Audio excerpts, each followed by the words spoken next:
From kangaroos to catfish, how I got scammed in Africa and got the last laugh. Once upon a menopause, in a sleepy coastal town in Queensland, lived our heroine, Janice. 65 years young, freshly retired, and completely fed up with her weekly bingo squad and her neighbor's obsession with hedging. "I'm not going to sit around and wait to die with a Sudoku in my hand," she told herself one morning, standing in her skinny jeans with a glass of boxed Chardonnay. Instead of knitting socks or taking up Tai Chi, Janice did something most retirees only dream about.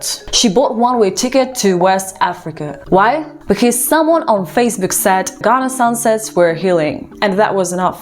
Armed with orange suitcase, to Lonely Planet guides, and enough Imodium to stop a herd of elephants, Janice landed in Accra. The heat slapped her like an unpaid electricity bill, but she was buzzing. "This is it," she whispered dramatically to the air. New Janice has entered the chat. 3 weeks in, Janice had adjusted quite well. She'd learned how to bargain, how to eat fufu without choking, and how to say "I don't want to marry you" in 3 different dialects. Then she met Kojo. Kojo was 30, handsome, charming, and had cheekbones so sharp they could slice sweet potato.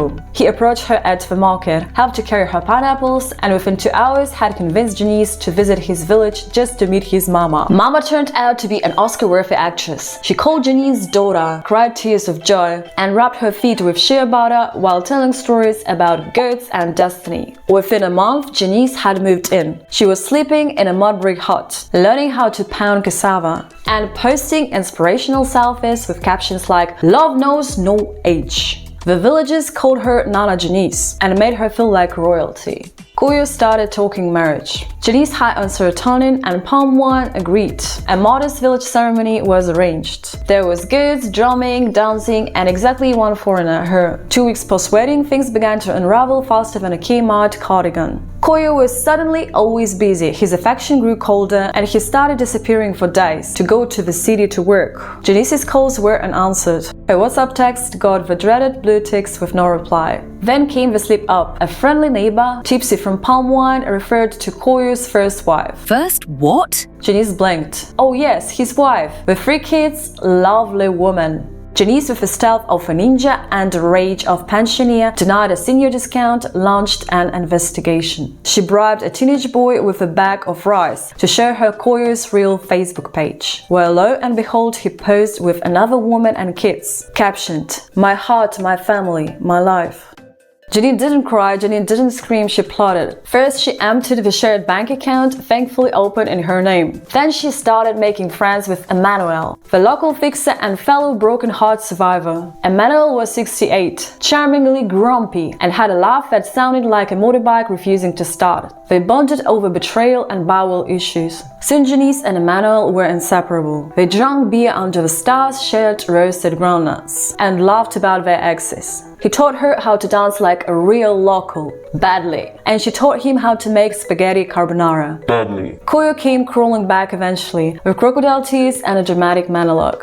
"It's not what it looks like," he cried. Janice handed him a mirror, then explained this Shakespeare. She packed up her things, kissed Mama, who admitted she'd known all along, but said it's just how things are here, and left the village with Emmanuel on the back of a dusty scooter like a budget Bonnie and Clyde. Back in Australia, Janice and Emmanuel became minor local celebrities. That's the woman who got scammed by a toy boy and brought back his uncle as revenge. People whispered. Janice even thought of starting a blog, Granny Gone Wild, Tales from the Traveling Trenches. She and Emmanuel now live in a cozy little beach house near Byron Bay. He gardens, she writes. They argue over whose turn is to cook and AFL teams. In short, they are disgustingly happy. And as for Kojo, last she heard, he tried to scam another tourist. Her turn to be an undercover journalist from Belgium. Kojo's back in the village, single, broke, and probably still lying about everything except his cooking skills. The moral of the story: don't trust anyone who calls you my queen within 24 hours. Do travel solo in your 60s. And always make sure the man proposing you doesn't already have a wife, 3 kids, and a secret WhatsApp you are not allowed to see. Janice's final words: Africa gave me heartbreak, hemorrhoids, and the best damn second chance I never knew I needed. So that was Janine's story. Share in comments what you think. Don't forget to subscribe for more crazy stories, press the notification bell, and I'm gonna see you next week.